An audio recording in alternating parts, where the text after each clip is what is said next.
الرحمن علم القرآن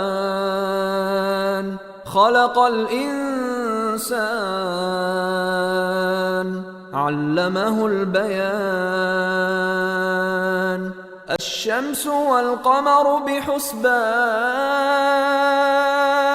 والنجم والشجر يسجدان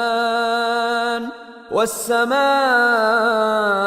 رفعها ووضع الميزان ألا تطغوا في الميزان وأقيموا الوزن بالقسط ولا تخسروا الميزان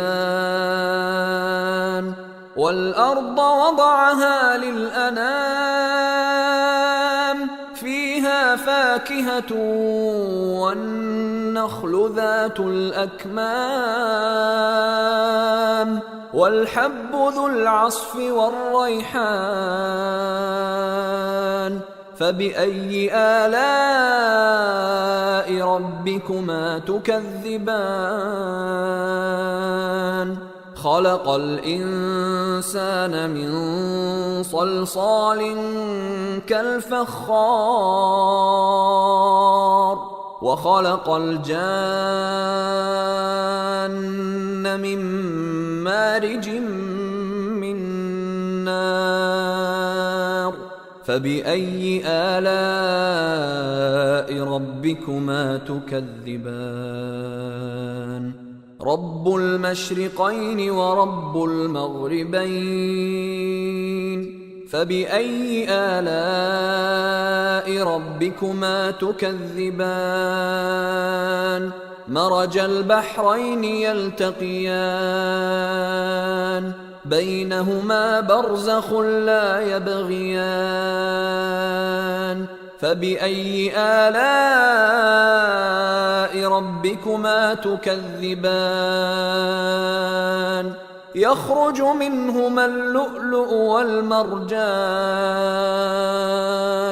فبأي آلاء ربكما تكذبان وله الجوار المنشآت في البحر كالأعلام فبأي آلاء ربكما تكذبان كل من عليها فان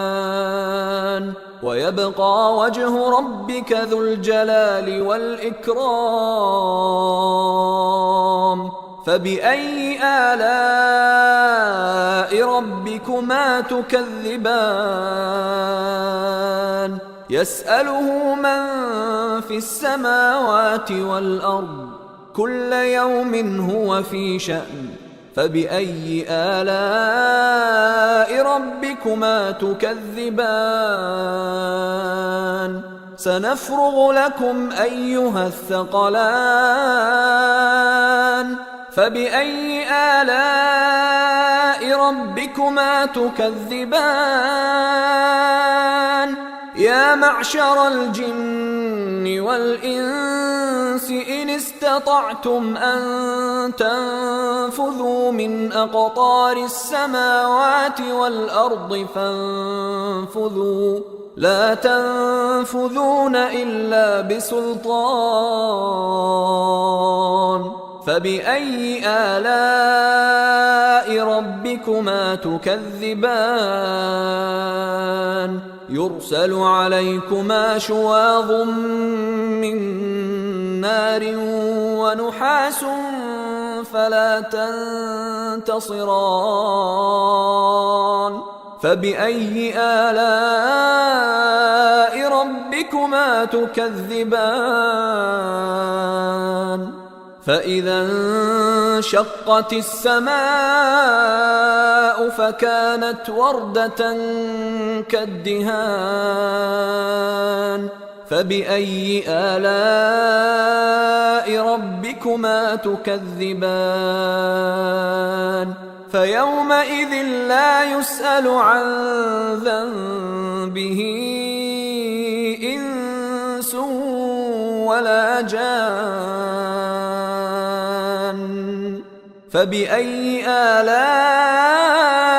ربكما تكذبان يعرف المجرمون بسيماهم فيؤخذ بالنواصي والأقدام فبأي آلاء ربكما تكذبان هذه جهنم التي يكذب بها المجرمون يطوفون بينها وبين حميم آن فبأي آلاء ربكما تكذبان ولمن خاف مقام ربه جنتان فبأي آلاء ربكما تكذبان ذواتا أفنان فبأي آلاء ربكما تكذبان فيهما عينان تجريان فبأي آلاء ربكما تكذبان فيهما من كل فاكهة زوجان فبأي آلاء ربكما تكذبان